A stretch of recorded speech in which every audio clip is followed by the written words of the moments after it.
बीरबल की स्वर्ग यात्रा। बादशाह अकबर के दरबार के अधिकांश मंत्री बीरबल से जलते थे। उन्हें बीरबल की अकबर से निकटता फूटी आंख नहीं सुहाती थी। अकबर का बीरबल पर अति विश्वास तथा हर बात पर बीरबल की राय को सर्वोपरि रखना भी बेकारण थे, जिसके कारण बीरबल दरबारियों की ईर्ष्या का पात्र था। दरबारी जानते थे कि बीरबल के रहते हुए कभी बादशाह अकबर के प्रिय नहीं बन सकते। एक बार उन्होंने बीरबल को अपने रास्ते से हटाने की साजिश की। इस साजिश में उनका सहायक बना बादशाह अकबर का नाई। नाई को बादशाह अकबर के बाल काटते समय उनसे वार्तालाप करने का अवसर मिल जाता है। एक दिन बाल काटते हुए वह अकबर से बोला, बादशाह सलामत, कल रात मैंने एक सपना देखा जिसमें आपके अब्बा हुजूर मुझे दिखाई दिए। अपने पिता की बात सुनकर अकबर भावुक हो गए। वे बहुत छोटे थे जब उनके पिता की मृत्यु हुई थी।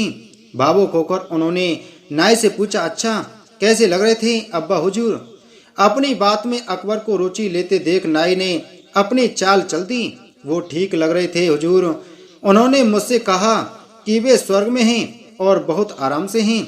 बस एक चीज की कमी उन्हें खलती है। वह क्या? अकबर की उत्सुकता बढ़ने लगी। हुजूर, वहाँ उनका मनोरंजन करने वाला कोई नहीं है, इसलिए वे खुश नहीं रहते। स्वर्ग से जब भी वे बीरबल को आपके लतीफे सुनाते हुए देखते हैं तो सोचते हैं कि काश बीरबल उनके पास होता। उन्होंने आपके लिए पैगाम भिजवाया है कि बीरबल को उनके पास स्वर्ग भिजवा दिया जाए। बीरबल अकबर को अप्रिय थे, लेकिन अपने पिता की इच्छा पूरी करने के लिए उन्होंने निर्णय लिया कि वे बीरबल को अपने पिता के पास स्वर्ग भेज देंगे। अगले दिन उन्होंने बीरबल को अपना फरमान सुना दिया। बीरबल अकबर का फरमान सुनकर हैरान रह गया। पूछने पर अकबर ने नाई के स्वप्न की बात बीरबल को बता दी। बीरबल को समझते तनक भी देर न लगी कि ये दरबारियों की उनके खिलाफ साजिश है और इस साजिश में नाई भी उनके साथ है। लेकिन अकबर के आदेश की अवहेलना करने का साहस उनमें नहीं था। वह स्वर्ग जाने को तैयार हो गया, लेकिन उसके पहले अपने परिवार के साथ समय व्यतीत करने के लिए उसने कुछ दिन का समय मांग लिया। घर पहुंचकर उसने सारी बात अपनी पत्नी को बताई, जिसे सुनकर वह चिंतित हो गई। लेकिन बीरबल इस विपत्ति से निकलने की एक योजना बना चुका था। योगानुसार अपनी पत्नी के साथ मिलकर उसने अपने घर के आंगन में एक कब्र खोद ली। साथ ही उस कब्र के भीतर से अपने शयन कक्ष को जाती एक सुरंग भी निकाल ली।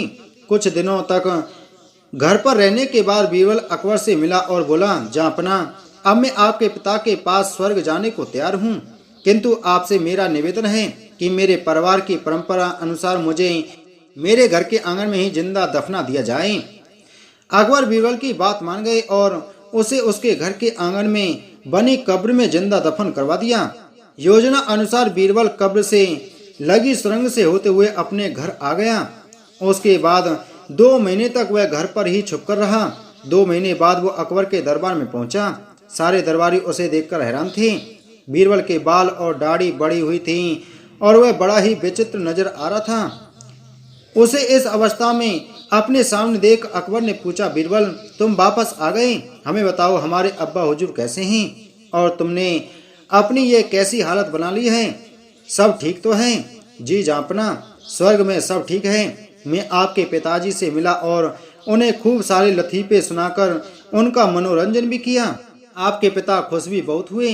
लेकिन बीरबल ने कहना जारी रखा, स्वर्ग में नाई का ना होना एक बड़ी समस्या है, इसलिए तो मेरे बाल बढ़ गए हैं और दाढ़ी भी।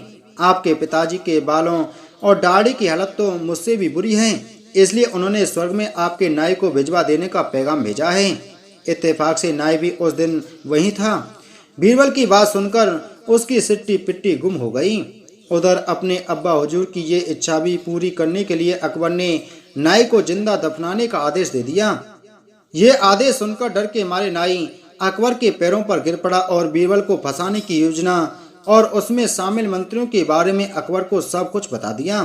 फिर क्या, साजिशकर्ताओं को उनकी साजिश की सजा मिलनी ही थी। अकबर ने सबको 50-50 कोड़े लगवाए।